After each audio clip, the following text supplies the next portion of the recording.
Taking a career break can be one of the biggest decisions you'll ever make in your life, and that's why in today's episode of Design Ahead, I'm going to tell you exactly why it's the best decision you'll ever make. So welcome back to Design Ahead with me, Jake Fernandes, and today I'm going to be talking about something a little bit different. I'm going to be talking about career breaks, and the reason for that is that I have just started a at least 12-month career break from the UX design industry. And now what I mean by that is I have quit my job as a UX designer. It's the career pathway I've been following for the past 5 years since graduating in 2019. And yeah, I think it's finally time for me to take 12 months off to travel Latin America. That is my plan. It's been something that I've wanted to do since I graduated, really, and now have the opportunity to do so. So as I mentioned, I quit my job back in December of last year, and I am set to go traveling literally the day this comes out on the 6th of January. I fly over to Spain. I've got some time with family in Spain before I then head over to Mexico on the 17th of January. And for the next 5 months, I'll be traveling from Mexico all the way down to Panama. I'll be coming back to the UK for a couple of weeks to see family, friends, and attend a few weddings. Then I'll be going back out to South America to travel all around, starting in Colombia. So in today's episode, I want to talk to you a little bit about my experience, why I chose to outright quit instead of taking a sabbatical. I want to tell you all about the different ways that you could take a career break or a gap year. I also want to go through some of the positives and negatives. I think there's a lot on both sides, and ultimately why I came to the decision that I did, and that I know I will never regret this decision. So I think there are 4 major reasons why you might want to take a career break. The first is to just outright travel. Second is to start a project or start a new business. You might want to reevaluate what you're actually doing as a career, or if you're going in the right direction that you want to be going in, or you might want to take some time off to look after elderly family members or reconnect with people. I don't have any experience in the latter, so I'm not going to be talking about that today. I know it's a very important thing that a lot of people have to do, looking after elderly family members and making sure that they're okay is pretty much a full-time job for some people. But as I say, I don't have any experience on that, so I'm going to be focusing on the other 3. So reevaluating what you want to do in life. I don't have any direct experience with this, but I do have friends that have done this and taken some time away just to figure out, what their next steps are, if the profession that they're working in is something that they want to continue doing long term, and just readjust, really. I think there's no shame in doing so as well. I think it's a fantastic thing for people to do. A lot of my friends have graduated from university doing degrees that they thought they were interested in, get into that industry and realize it's totally the wrong thing for them. So what they've ended up doing is like relocating to Australia, doing work abroad schemes, and really just figuring out, what pathway do they want to take. No need to rush it if you're still early 20s. In fact, any age, to be honest, there's never a need to rush anything. You want to make the correct decision and know that you want to be doing something for a long period of time and not just jump into an industry that you end up hating after 5 minutes. However, for me, I was very fortunate that my degree was something that I really wanted to do. I went into the industry and absolutely loved UX design. So that's why the first 2 were the main reasons why I've decided to take a career break. So my 2 biggest passions in life are the creative industry and creative work and traveling. I think they do go hand in hand somewhat, but for me, those are the 2 things that I absolutely love more than anything else. And that's why I'm going to be A, traveling, and B, trying to build up my own personal business with Design Ahead and also some travel vlogging on YouTube. So YouTube is something that I've actually done for the past 15 years, very much on and off, but I did start way back in 2009 now. So if you caught some of the earlier episodes of Design Ahead, I explain how I got into YouTube as a kid pretty much and start to make YouTube videos, get into that creative process, and it's always stuck with me, although over the past sort of 5-10 years I've deviated from that to get more into the UX industry and a little bit less on the filmmaking side. But that burning desire to create content has really stuck with me and has only been exacerbated since I've been doing Design Ahead. It's been fantastic for me. I was already planning on doing some travel vlogs while I was out there in Latin America, and Design Ahead was a way for me to try podcasting again. It's something that I wanted to get more into after doing it for work, but it was for me to get used to using the camera equipment so that I was quite comfortable in using it and editing videos while I was doing my travel vlogs. But I will definitely be keeping on Design Ahead as I go forward. It's something that I absolutely love to do, I love to talk about, and I can't wait to share with you what I've got planned over the next 12 months. So while I'm starting to build up my travel vlogging channel, I do kind of want it mainly for me because my memory is absolutely terrible, right? I've been on so many great trips and adventures that I can barely remember what I've done because I didn't take enough photos or record enough videos. And I'm somebody that relies a lot on evidence to remember what they've done. Like I said, my memory is absolutely terrible. So creating a travel channel and creating these YouTube videos will be a fantastic way for me just to reminisce in the future and reflect on what I've done. So there are 4 major ways that you could take a career break. You could outright retire, which is more of a career end than a break. But again, I've got no experience on that. You could take a gap year, which I did do a little bit of, but I think gap years seem to be more involved in education, whether you're halfway through your studies or you've just finished. So my story around that is in 2019, I just graduated from university and I went on a 1-month backpacking trip to Southeast Asia. My major limiting factor was the amount of money that I had. I only had enough for 1 month's worth of travel, which I'd saved up and also maximized an overdraft with. You know, I wasn't fortunate enough to have any financial backing from anybody, any parents or anything like that to just pay for me outright, which again, some people do. It's fantastic. I would just say 100% take any opportunity you can get to travel. But for me, I didn't have that opportunity, so I was very much reliant on my own funds. So that meant I could afford to go out for 1 month and then come back with a £1,000 overdraft that I needed to pay off. But I was more than happy to do so because it was well worth the money. And the other 2 options are the ones that I was left with, and I think most people would be if they aren't just coming out of university or at the end of their career. And that is between taking a sabbatical and just quitting outright. So a lot of workplaces do offer sabbatical schemes. My workplace was one of them, so I did have that option to consider.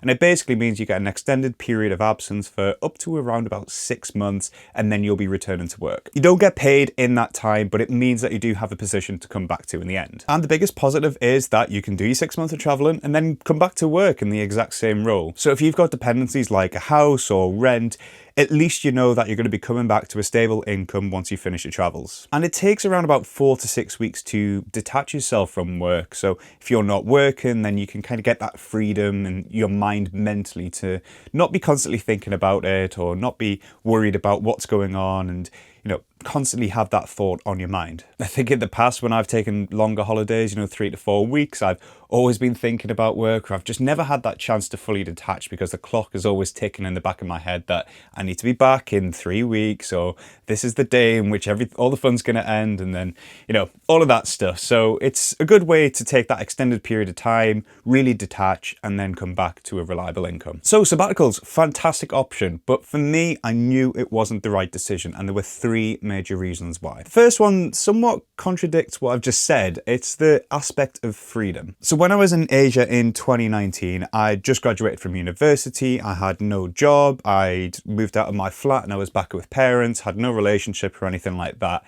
I literally had no dependencies back in the UK. And while I was traveling, it was the most freeing experience I've ever had in my life. And I almost feel like I'm still chasing the dragon from that. Up to that point, it had been 22 years of constantly thinking Monday mornings, or you need to be here, you need to be doing this, and this has to happen at this point in time. And it's just such a strange but relaxing and freeing experience, of course, to not have that anymore. And even for a month, just completely zone out of everything. Like, all I had to worry about was, what am I doing today? Maybe where am I going tomorrow? We might even just figure that out tomorrow. And right now I've put myself in the position to have that experience once again. I've got no dependencies like a flat or family responsibilities or a relationship. It's literally just me and the amount of money that I've saved. And I think even though I did mention, that 4 to 6 week period where you kind of detach from work, for me, just knowing that I have to be back in 6 months is putting me on that clock. And there's a couple of other reasons as well that I do think that would have impacted me. I think I'll come on to that in a moment as well. But for me, 6 months as a sabbatical, it just wasn't enough to do as much traveling as I wanted to do. The second reason is I just wanted to move on to something new. I'd been with my employer for about 2.5 years at that point, and don't get me wrong, fantastic place to work, brilliant people. I absolutely loved the day-to-day. The big problems were more just the way in which I was working and the environment that I was in. So for starters, I was working fully remote, and I've been working fully remote pretty much my whole career. It started about 3 weeks before the pandemic and everything kicked off and we went fully remote. So I had about 3 to 6 weeks within an office working space, having that fantastic in-person culture on a daily basis. And then, of course, COVID happened. Still did quite enjoy working from home remotely for the next couple of years, but It's been nearly 5 years now, and personally, I want to move into a place that will have some sort of hybrid working at the very least, or have more person-to-person contact. And another thing that I loved at the start of my career is that design agency feel, or just working within a small creative agency. I've been working for big consultancy firms now for the past 4 years, so it's something that I want to go back to. I think there's a lot of benefits to working for a big consultancy, of course, but there's that creative aspect and that vibe that you get with an agency that I've been missing for the past few years. So personally, once I finish my travels, if I'm still looking for a job in the industry, I'll be looking for something more within the smaller agency space. And I also felt like I was getting a bit complacent. I've been working on the same project for 2 years and it just didn't feel as challenging. And, I could have requested to move project. That's absolutely fine in the place that I did work. But I think for me, just when I start to feel complacency in a place, it's a big red flag for my personal development and growth that it's just a sign for me to move on. And again, I'm still quite young. I still have a lot of experiences to take on and a lot of new challenges. And, I might want to work somewhere else. I've been in Newcastle my entire life. So being able to work in another country or even in another city would be a fantastic opportunity for me coming up. But this feels a little bit like a job interview. So let's get back on track. The third reason was that I kind of want some pressure for my personal work in a really weird way, but hear me out. So design ahead is something that I started a couple of months ago with the view to continuing that while I'm traveling, as well as my travel vlogs that I've mentioned briefly.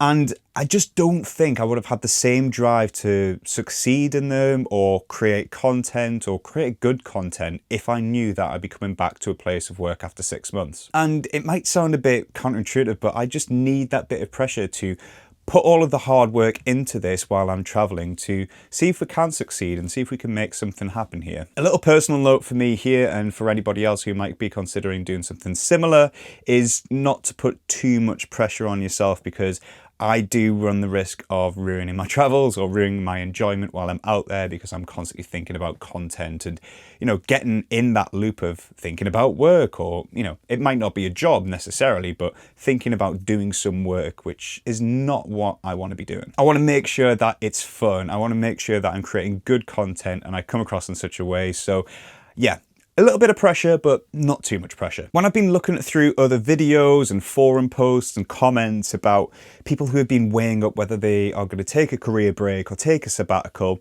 there's a lot of things in there that I would like to give some reassurance to anybody watching. Yes, my travels haven't started yet, but I've made all of the decisions up to the point of getting on that flight, which, will happen after I record this vlog.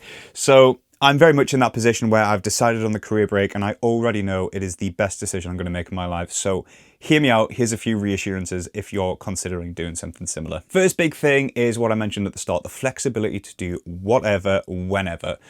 All you need to worry about is how much you've got, where you're going to go today, and what you're going to do tomorrow. If you're like me and you're going to do some solo traveling, I think it is the most freeing out of anything, because again, you don't have to rely on anybody else. If you want to go see a temple today, you can go see that temple. If you want to go to another city tomorrow, you can go get on a bus and go to that city. It doesn't matter what anybody else wants to do. It's all about what you want to do. And if you've got like-minded friends that you want to go with as well, I think, again, that is a fantastic option. It's something that I've done in the past. And luckily, I have a great group of friends when I travel.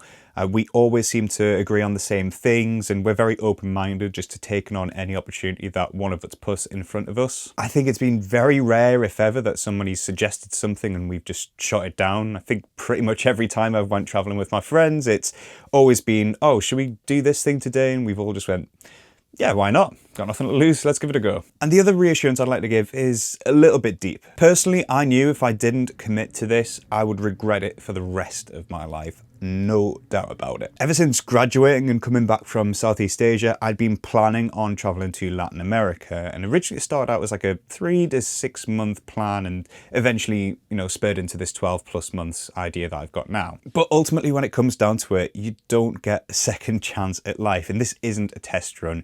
You get one go, and we're not getting any younger, however old you are, but that really is the bottom line, It needs to be done. And for me, I knew a lot of my friends were starting to settle down. They were getting married, having kids, buying houses. And I do still want to do that. So if I'm going to do this long-term traveling and try and give it a go to extend that after the 12 months, then I need to do it now, because who knows, I might not have enough time to get everything I want to do in life if I don't commit to things now. And regardless of what other people say and sometimes what society might say or what you might think yourself, you kind of come up with this idea of, oh, it's not a good idea, I should just follow the norm of, getting a house and getting settled down. And for a lot of people, that is exactly what they want to do. But if you want to travel, and I knew that is the one thing I really wanted to do in life, you need to commit to it and make sure that you actually do it. There's also other worries like, oh, what if I can't get a job? Or what if I run out of money too quickly? Or what if this happens and that happens? Look, it doesn't matter at the end of the day. Everybody will be able to find their feet. I'm sure of it. And that's the one thing that I believe in myself as well. I believe that I'll be able to make something happen regardless of what comes out the other end. And ultimately, this experience that I have in my life will be the best ever. There's a great TED talk by DJ Dodonna on sabbaticals, although it does pretty much apply to any kind of career break. And he just explains how 6 months of an adult person's life is just 1%. And I highly doubt that anybody at the end of their life would look back and think, I wish I just worked that 1% more. Like, it just doesn't happen. If you're considering a career break in any shape or form, or you're about to take one, just know that it is the right decision to do. I think be calculated, make sure that you've got the money, make sure that you've got some sort of safety net as well. You've got an insurance plan in your back pocket. It doesn't have to be anything concrete. Just know what you would do in certain situations. Let's say, you broke your leg and you couldn't do anything. Would you still feel comfortable interviewing for jobs, or would you feel comfortable doing this, this and that? Make sure that you're not just putting yourself into a crazy position, like you've got a mortgage and loads of family and you're just going to go off for 12 months and not worry about it, because you can't just kind of outrun problems like that. It needs to be calculated, it needs to be careful, but ultimately, if you can do that, go for it. So I hope this has been helpful to people. I think it's been fantastic for me just to get off my chest and also explain what's going to be happening with Design Ahead over the next 12 months. It's been something that I've pretty much experienced every emotion under the sun 100 times over for the past few months since I committed to doing this. But yeah, it's finally happening. I'm so excited and I can't wait to show you guys what's going to be coming out of Design Ahead, and also my travel vlogging YouTube, which is going to be at Jake Fernandes YT on YouTube, Instagram and TikTok. Make sure you drop a follow if it's the kind of thing you're interested in. For Design Ahead, I'm planning on creating some courses, some workbooks around human-centered design, and I would actually like to write my own book. But again, I've just got to not put enough pressure on myself to overwhelm, and just the right amount to make sure that I get things done. If you guys are interested, again, drop a subscribe. If you found this helpful, please leave a like and follow wherever you get your podcasts. Also, drop a follow at Let's Design Ahead on Instagram and TikTok for the short form content. Thank you guys so much for watching this one. It's been a fantastic episode for me to get off my chest and really explain what's going to be happening in 2025. And I will catch you guys in the next one.